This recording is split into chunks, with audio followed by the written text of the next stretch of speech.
My concern is people consuming information and not doing it. They're learning these things. They know what the right answer is. They know they should work out. They know they should study. They know they should have X, Y, Z happening in their life. They know they should get away from that bad boyfriend or that bad girlfriend. Like, they know they should do the thing, and then they're either complacency or fear. They just stick with what's comfortable. And then they stick with it for 1 or 2, 3 years. Man, life is short. You stay with that bad boyfriend for 3 years, you're losing 3 potential good years with a new boyfriend. You stay with that bad diet for a couple years, man, like you're missing out on being healthy and feeling better. Like, you not doing the thing that you know is right, that hurts me. Hey, what's up, everybody? Welcome to a brand new podcast episode. New season, new format, new venue, new guests, new co-host, new everything. Let's just make it all new. This podcast is a test of your mettle too, because we've got the temperature turned up to 97 degrees.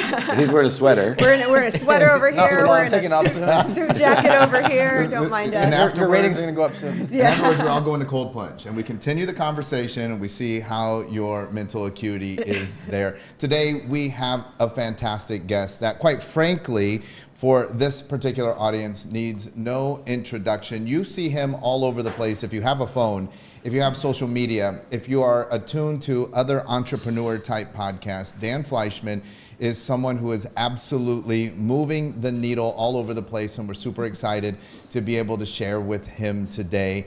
We have also our great friend, David Meltzer, helping us to hold it down, because we were having a hard time coming up with questions, and we knew that you are the man that not only has answers, but you've got questions. Especially with this guy, because I've known him so long. I just have to be careful what questions I ask to make sure I get the right answer. Exactly. Yeah, the conversation can turn. We were just talking about a previous investment that I can't bring up. I want to start off because I want to jump through. I want to get, of course, to all of the great things that you're doing, but I want to know just today, walking in on a Friday, what are the top 3 things that you're most concerned about today? Our economy. Okay. I'm worried that inflation at 8-9% a year, when you do the math, it adds up real fast. When muffins were $2 and now they're $5, and gas was $2 and now it's $5, and you start to think about like bread, water, and milk for the masses. Like, how are they going to afford that if it keeps going 9%, 9%, 8%, 8%? Math gets scary. So I'm worried about that part. That's why I'm talking about money so much and talking about investing, and because you have to get rich. And we have to get rid of the thing that's rude to be rich. Like, you literally have to get rich to survive. Because if muffins are $8, how are you going to buy muffins? Right. It's rude to be rich. Yeah. That's great. That's an interesting thing. I want to come back to the other two, but we get a lot of flack on social media for your comment, not for your comment, for our own comment, but now we're going to get it for your comment, of it's rude to be rich. Why do you think that people are so against being successful, being rich? So the only reason you think that is because of the narrative that's been put out there by the media. Yep. And they're the ones that are stone cold wrong. By holding back our society from making money and making it seem like it's rude to be rich, you're literally hurting people's lives. It's not rude when I want to pay for my mom's health. It's not rude when I want to pay for children's travel, or I want to donate to charity, or my friends want to go on a trip, or I want to do something. Like, if you want to pay for your kids' college, that's not rude. Mm-hmm. You need money to survive and to eat and for health and life. And so the narrative that like money is the root of all evil, et cetera, like, no. It pays for medical, health, electric, lights, utilities, and everything in your life. You have to have it. But it also pays for the employees and businesses. Absolutely. To stay in business and grow. And people forget that side. My own kids' high school, I went to sponsor the football team, the scoreboard. And my motto is make a lot of money, help a lot of people, and have a lot of fun. Mm-hmm. They would not put it up on the scoreboard. So now they're telling all the kids, it actually, they said, help a lot of people, help a lot of people have a lot of fun and make a little money. That they wanted to change that. Yeah. They won't even put it on the scoreboard. Wow. What are we teaching people about abundance? That is such a scarce mentality. That's like the mentality, I'll wait for it to be on sale instead of I'm going to make enough to pay for it. Yeah. Well, it's really interesting because I love what you said about the media's narrative that people are listening to and how it impacts them. But I work with a lot of people around their mindset around money, and sometimes it's not even the media's narrative, but it's old family narratives Absolutely. or other voices that they Absolutely. have inside of them. And it's literally diluting their ability to go out there and be successful because of those voices that they listen to that aren't even theirs. And so such an important comment. And I hope that people are always willing to look at where is that coming from? The first sentence of my podcast, I say, we grew up thinking it's rude to be rich. We grew up thinking it's rude to talk about money. And I think it's rude to not talk about money. Right. Because your kids go out there and they're 18 years old and we just throw them out from high school into, okay, go work and pay rent and pay utilities and get a car note and negotiate salary. How? You weren't allowed to talk about salary at your household. You're not allowed to talk about money with your friends. You're not allowed to talk about loans. You're not allowed to talk about financing or credit or FICO or taxes. How dare you talk about that stuff? That's how we were grown up. And so I think it's insane that we don't talk about it because that's real life. Your children are not learning this stuff in school, so we have to talk about it as adults. One thing you mentioned too is the interest rate. And you were saying, look, we can't continue on this. One of the other things that Lacey and I believe a lot is that there is an effort underway to separate us from understanding math. Yes. The less we understand about math, the less we understand about our own money. If I can separate you from math, I can separate you from your bank account. Absolutely. Tell us some of what you believe relative to some of the efforts to confuse us about math. We had this whole Common Core for a little bit. Now, I actually just saw just this morning, math scores are down because of COVID. And I was like, well, maybe that's intentional, because if we don't know math, we don't know money, we can screw around with the interest rates, the economy, and we won't really even understand how much of a deficit we are operating in with our money. Well, just go back and look at when we grew up in school, did anybody talk about a mortgage? Right. Could you even spell IRS? Wait, that actually occurred in law school as well. And I was Really? one of those students where the only people that knew when we were in real estate law or tax law were the guys who actually lived real life and had bought a house or had done some sorts of financial and paid the dummy tax, which I always attribute that dummy tax or the ignorant ability to do math. Even though I knew math, it's different, the applied mathematics. Right. And then even beyond that, one of the things that you do really well is the perception of money compared to the bottom line. Bottom line money is always math. Most people don't know their bottom line, which means they don't know their timing and risk tolerance. But there is an advantage as well to understand the perception of money, the energy of money, which we all talk about. How have you reconciled the math side? Because I know you're like me, coming from that school, that same high school actually. But it's more important to actually be able to articulate a perceived value where you're giving people more of what they like or taking away what they don't like. It's having the reality check about money is the tool that you need for your daily life, for you and your family and friends. If you want to help your mom, you need money. If you want to help your children, you need money. You want to help your significant other, your friends, anything you do is money related. So why is it rude to talk about money? Why is it rude to talk about real life? Why? And I also have this reality check that you have to think about how much do you actually make, how much do you actually save, and how much do you actually spend. There's a big difference between I pay for my mortgage or my rent or my lease. I pay for my car note. I pay for insurance and taxes. And I pay for certain things. No, but you also spend X amount of dollars a month on Amazon. You've got 6 subscriptions that are $20, $50 a month. Oh, that's not that much. No, 6 times 20 to 50 is $300 a month. Right. Times 12 is 3,600. If you make 60 grand a year, all right, well, 6-7% is going to those little things. After tax Right? dollars. After tax dollars.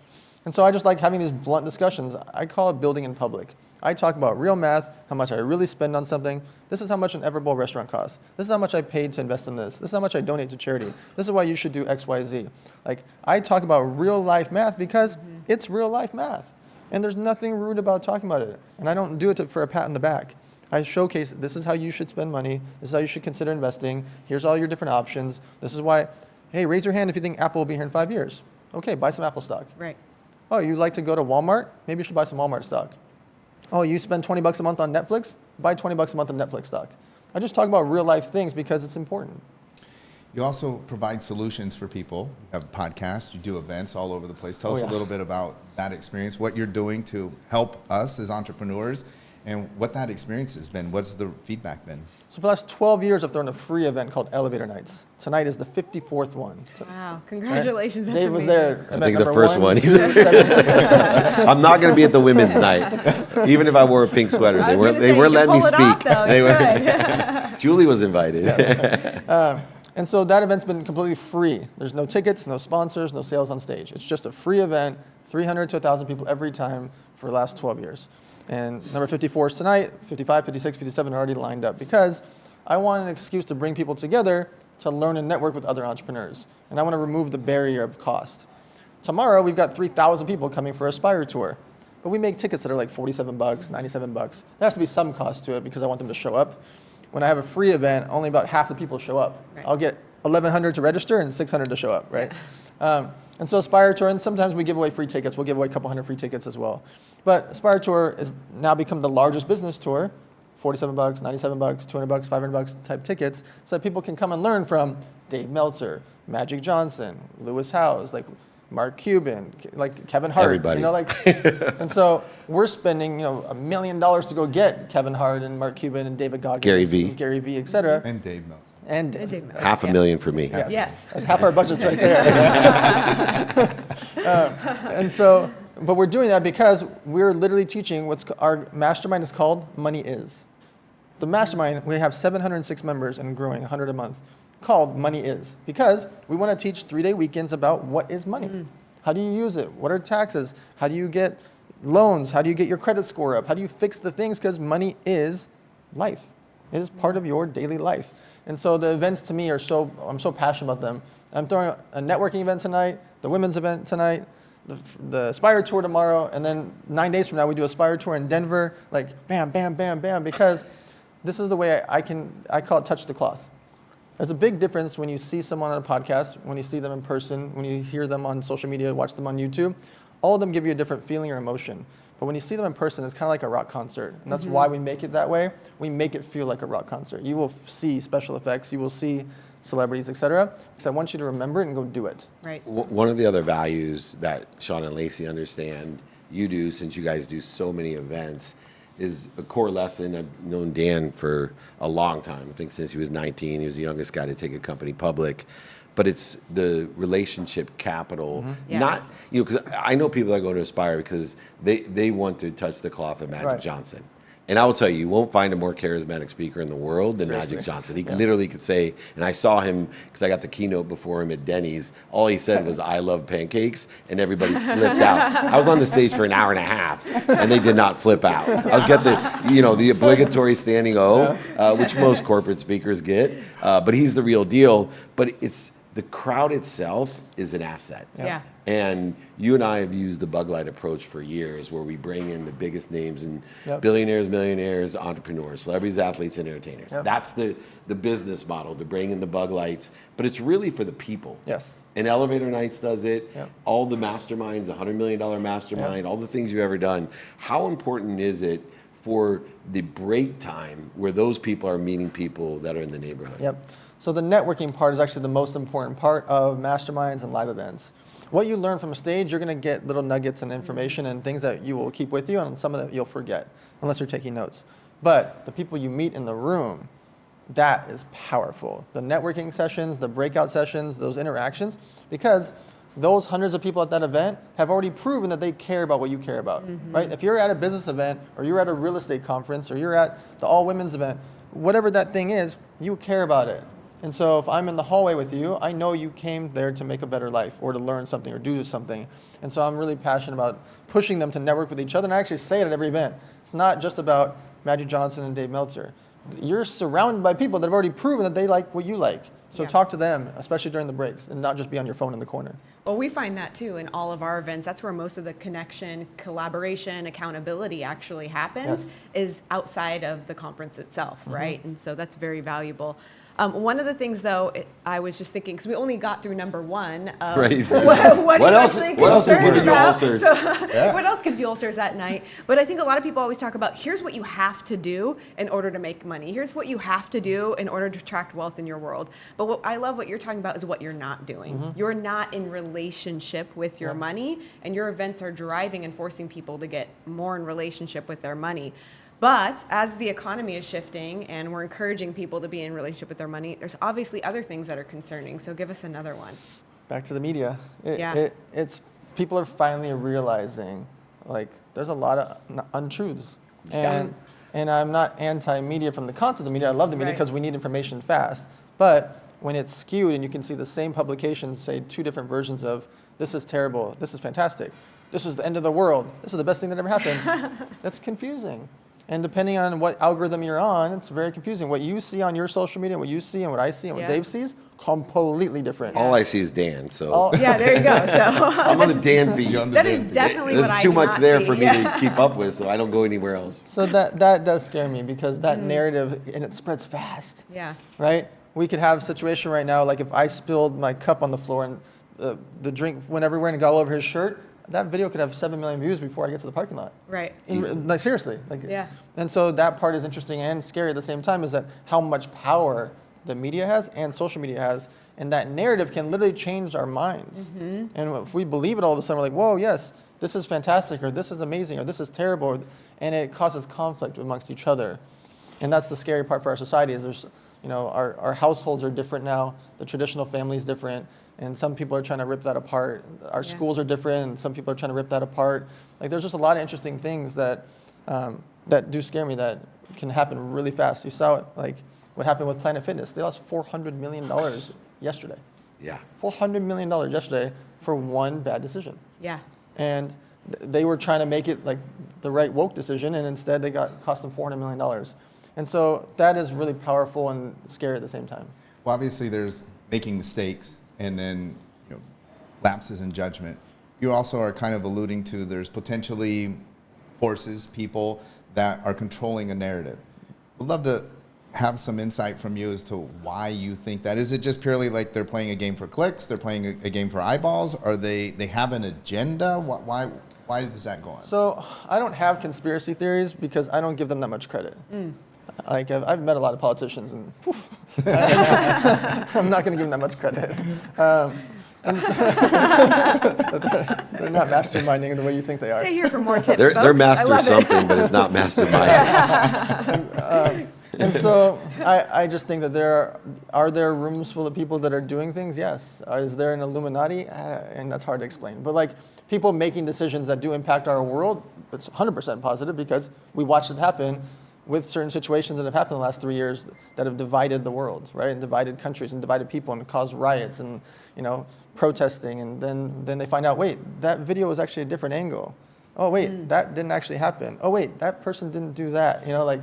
And so that part is, it's a very scary, interesting time in our world. Well, and I think it's interesting because you have to be able to have a good filtering system when you're consuming all of this content. Because like you said, we do need content, we need it fast. For sure. So we cannot close the doors to social media, the news. You have to be able to look at those things and filter through. So what tips do you have on actually being able to consume and not be impacted? Not instantly reacting. So you see a video and something bad looks like it's happening, and then all of a sudden you're like, wait a minute, why are they saying that? Or what is happening there? And maybe if I look it up for 30 seconds, I'll be like, wait, there's a different angle of that same exact situation that didn't exactly happen that way. We saw that happen with Russell Brunson recently, a good friend of ours. Like, there was one version of the scenario and everyone loved ripping him apart because he's such a great guy, billion-dollar company, so wholesome. And so everyone's like, yeah, let's talk crap about him. Yeah. And then you see the other angle, you're like, oh, wait a minute. Yeah. He didn't do what they said, and the headline's not even close.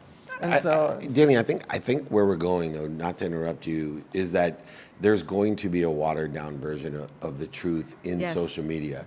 And I saw that happen in print. I saw it happen on TV when we first started coming up with, unlike just Walter Cronkite, that if Walter Cronkite told you something about news, it was true. Yeah. Yes. And then we went to the New York Times and the Wall Street Journal and the Washington Post. If they did something, it was true. Yes. You're going to get, because of the exposure and the experience, people are just going to go back to the same as when I step on stage.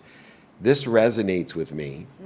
And so facts don't really matter. If this point resonates with me, then it has significance. Now I have the access to all different types of opinions, but I know that, this position on abortion resonates with me. Now I'm going to go find different opinions, and I'm aware that although this is social siloed and it's controlled, that it's just sparking what resonates with me or not. And I know from, human nature doesn't change. I know it's a matter of about a decade that the significance of what we watch is already happening. You know, I watched a dog video. You guys have probably seen this, where they press the buttons and it answers Oh, yeah. the I'm master. trying to teach And Dexter so to do my that. skepticism immediately, my wife's convinced that's real. I'm like, I'll make you that video right now. Right. Like, just get the dog to hit it, and I'll Yeah. say, I love you, Dave. Yeah. Right? Oh, it knows how to speak. This is what's happening slowly but surely. Yes. Some people are more impressionable than Yeah, others. so that's called confirmation bias. Yes. You see something about the topic that you care about, You or get the topic, validation. and then you go find the validation to Yeah. back it up, and that's happening at scale in our society right now. You also are an influencer in and of yourself. Influencer. And you also work with a lot of lot, yeah. influencers. In seeing something, your answer was don't react. What about in putting content out? There's a lot of pressure, and I'm sure you must feel it. Absolutely. Like you have to have a position on this. Why are you silent? Your Yep. silence is deafening. How do we choose if we're putting content on social media? Absolutely. How do we pick and choose? Yeah, so that happened a lot during the Israeli-Palestine situation, for example. I'm Jewish, Dave's Jewish, etc. And I got hundreds and hundreds and hundreds and hundreds of messages about, like, your silence is deafening. Well, first of all, I want to analyze the situation. So I'm not going to react to something that's that important, right? Number two, there are three sides to every story. Israel side, Palestine side, and the truth. Next thing, nothing that we say or post is going to change what happens 10, 20, 30,000 miles away. Yep. Sad to say it, it's not going to change. They are not, the Palestinians are like, oh, Dan and Dave said, I wish. I'd ask for something make else. some changes. Yeah. World peace, Yeah. please. Yeah, Dan and Dave said we want a ceasefire. So you know what? I'm going to put my guns down. Right? So that's another thing. Next, I know without a shadow of a doubt that's been going on for 70 years, and it's going to go on for 70 more years, and 70 more years, and 7,000 years. And it's a sad fact. And so the reality of it is, me doing the social media post to cause a bunch more friction is not going to help anyone. And so I don't want to cause more divisiveness, and Kevin Hart's the same way. I've had a long discussion with him about it, and he made some posts about it, and I did an interview with him about it, and every single time his answer is the same. He's like, I post about happiness. And me choosing a side of conflict when I don't have all the answers is not good for anyone, especially when he's got 200 million followers, right? And so I'm of that same passion. I do not have to make a video because someone DMs me that you have to make a video. I don't. But you know, that's a good point, because I adhere to that. Like, I don't get that crap anymore because I post videos that are on the outskirts about what I'm about. So, for example, generational hate. Any activity or any incident that causes an entire generation to perpetuate hate, I'm not for that. I didn't say anything about Israel and Gaza, but it's amazing how many people think, oh, Dave took my position. Right, so I think, you know, as content creators and opinion people, that it's okay to comment if you have an opinion Sure, of course. that is aligned with For your, sure. like, I'm a happiness guy or I'm a gratitude guy. I will comment on things, but it is strange because I do learn. I give everyone my cell phone, and I will tell you, the guy who taught me that was Dan at an elevator night. He said, Dave's going to give you his cell phone, and let me just tell you this, Dave, no one's going to call you. No. And I know when I came and spoke for the very first time, and it still holds true, so I will tell people that are angry, hey, call me on my cell phone. It's amazing how many of those people, they care enough to tell you the keyboard that you warriors. should be Yeah. commenting. Keyboard cowboys, yeah. But they won't even call and tell me. I will tell you, one lady, when the Black Lives Matter said to me, because I said, from my opinion, well, my values are all lives matter. And she got really aggravated and angry at me. And what she was trying to say was, all lives do matter, but it's time we prioritize Black lives because of what's going on in America. I said, oh, you know what? I agree with that. I do think that it's time that we prioritize this right now because it's such a big issue.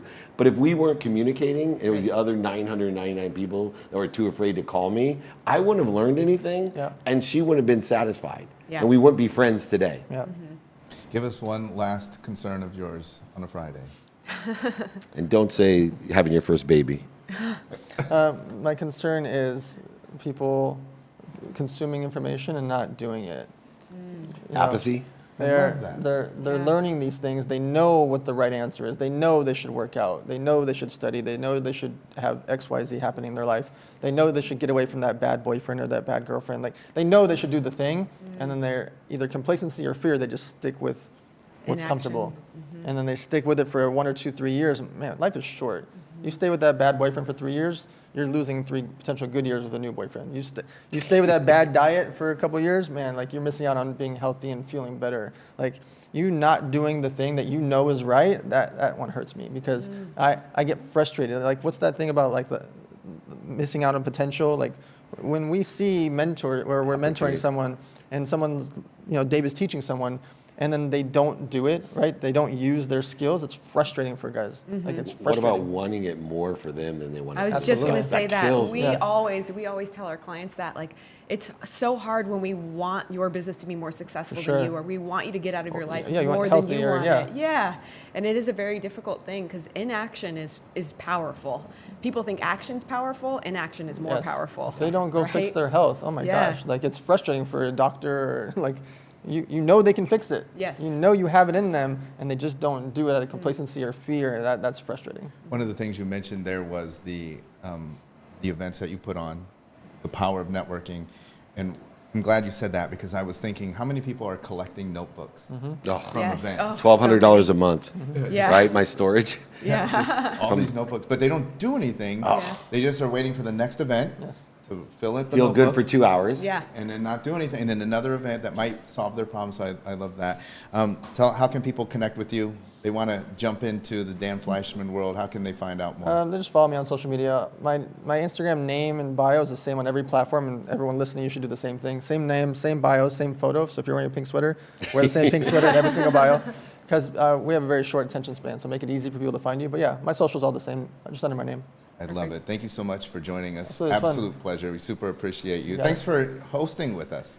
Thank you for having me, and it's great. It's the first time to have one of the guys that I've known the longest, and I couldn't, it's so nice to have your own success, and you know this from having your own kids, and Dan's going to have his first child. Yeah. It's way better to watch, the Dan Fleyshmans, the Jake Reynolds, the, unbelievable leaders today in their 40s, to see them carrying on and making your bad ideas really good. So thank you, Dan. There you go. Thank you so much. I love it.